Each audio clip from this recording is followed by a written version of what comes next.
حرمت روح پیمبر یک نظر کن سوئے ماں. السلام علیکم ورحمۃ اللہ وبرکاتہ. ناظرین کرام، آنے والی گفتگو کو مکمل سن کر اپنا کمنٹ ضرور درج فرمائیں، اور آپ اس سے کہاں تک ایگری ہیں اور اگر ڈس ایگری ہیں تو وہ بھی ضرور تحریر کریں، اور ساتھ میں وجہ بھی بیان کرنے کی زحمت فرمائیں. آج کی گفتگو مدارس کے نصاب تعلیم کے تعلق سے. مدارس کے نصاب تعلیم یعنی ایجوکیشن سلیبس میں جزوی ترمیم و اصلاح کی ضرورت سے انکار نہیں کیا جا سکتا، اور ایسی تبدیلیاں ہوتی رہی ہیں اور ہوتی رہیں گی، مگر جو لوگ ان تبدیلیوں سے مطمئن نہیں ہیں وہ یقیناً ہمالیائی تبدیلیوں کے خواہاں ہیں، جن سے مدرسہ باقی نہیں رہے گا. ظاہر ہے اہل مدرسہ ایسی تبدیلیوں کو ہرگز قبول نہیں کر سکتے ہیں اور نہ کرنی چاہیے. مدارس کے نصاب تعلیم میں 1.5 صدیوں سے بڑی تبدیلیوں کے لیے اٹھتی آوازوں کے پس منظر اور حقیقی وجہ پر جب غور کریں گے تو یہ بات سمجھ میں آئے گی کہ حقیقی وجہ کالج، یونیورسٹیاں اور عصری اداروں کے برعکس مدارس سے جڑے ہوئے لوگوں کو کم پیسہ اور کم تنخواہ ملنا ہے. یعنی مدارس کے اصل نصاب میں کوئی بنیادی خامی نہیں ہے، بلکہ اصل خامی کم پیسہ ملنا ہے، اس کے سوا کچھ نہیں. اور یہی وجہ ہے کہ جہاں پیسے زیادہ ملتے ہیں اس میں 1000 خامیوں کے باوجود ایسے لوگ خاموش رہتے ہیں. موجودہ وقت میں سول سروسز میں سب سے زیادہ پیسہ ہے. تنخواہ کے علاوہ رشوتی پیسوں کی بھی بارش ہوتی ہے، لہذا پیسہ کا یہ پیشہ سب سے کامیاب اور خامیوں سے آزاد مانا جاتا ہے. جبکہ جس تعلیم اور کمپٹیشن کی بنیاد پر انتخاب ہوتا ہے اس پر غور کرنے پر اس میں 1000 خامیاں نظر آتی ہیں. اور یہی وجہ ہے کہ سرکاری نظام جو ایسے سول سرونٹس چلاتے ہیں انہیں انتہائی ناکارہ اور رشوت کے بازار سے عوام پریشان رہتی ہے. بھرشٹاچار چرم سیما پر ہوتا ہے.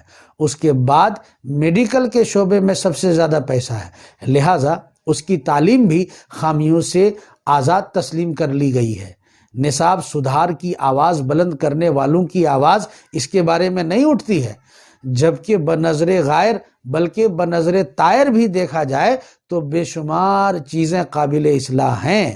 اس کا اندازہ لگانا ہو تو کسی اچھے امریکن ڈاکٹر سے معلوم کیجیے. پرائیویٹ اسپتالوں کا چکر جس نے لگایا ہو اور بے ضرورت مہنگے ٹیسٹوں سے جو گزرا ہو، اور جس نے پیٹ کے آپریشن پر پیٹ ہی میں قینچیاں اور دیگر چیزیں چھوڑے جانے کی خبروں کو پڑھا ہوگا، وہ خامیوں سے بخوبی واقف ہوگا. اب ڈاکٹر نہیں رہا بلکہ مشینیں ڈاکٹر بنی ہوئی ہیں اور ڈاکٹر ان کے کمپاؤنڈر. مگر صاحب چونکہ اس میں پیسہ زیادہ ہے لہٰذا اس پر تنقید نہیں کی جائے گی اور بچوں کو ڈاکٹر ہی بنانے کی کوشش کی جائے گی، کیونکہ پیسہ زیادہ آئے گا.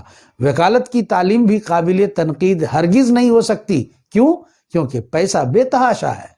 بات نکھر کر یہ آئی کہ یہ صرف پیسے کا کمال ہے جس نے ان میدانوں اور شعبوں کو کریٹیسزم پروف بنا دیا ہے جس کا پروف پیسے کی بہتات ہے. یہ صرف پیسے کا کمال ہی ہے جس نے ان تعلیموں کی 1000 خامیوں پر پردہ ڈال دیا ہے. اور چونکہ مدرسے کے نصاب سے سیم و زر اور پیسہ مربوط نہیں ہے، لہٰذا نگاہ مصلحین و ریفارمرز میں سب سے زیادہ قابل تنقید اور قابل اصلاح یہی نظام مدرسہ اور اس کا نصاب تعلیم ٹھہرا. خلاصہ یہ نکلا کہ مدرسے کی تعلیم سے پیسہ زیادہ نہیں ملتا، بلکہ صرف علوم اسلامیہ سے آگاہی ہوتی ہے، اللہ کے احکامات سے واقفیت ہوتی ہے اور اس کے حکموں پر چلنے کی معلومات حاصل ہوتی ہے. لہٰذا مدرسے کا نصاب غلط ہے اور عصری اداروں کے تعلیم سے پیسہ زیادہ ملتا ہے، لہٰذا وہ تنقید و اصلاح سے بالاتر ہے. اگر اس میں اصلاح بھی ہوگی تو پیسے کو مزید بڑھانے کے اعتبار سے ہوگی، مدارس کا یہی ایک جرم ہے جسے مصلحین بخشنے کے لیے تیار نہیں ہیں، مگر انہیں یہ بات کھل کر کہنی چاہیے کہ وہ پیسہ کم ہونے کی وجہ سے وہ اصلاح کے نام پر مدرسے کی روح یا مدرسے ہی کو ختم کرنا چاہتے ہیں۔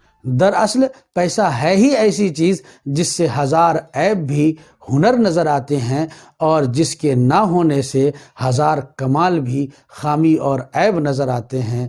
شاعر نے سچ کہا ہے، جس کے آنگن میں امیری کا شجر ہوتا ہے اس کا ہر عیب زمانے کو ہنر لگتا ہے۔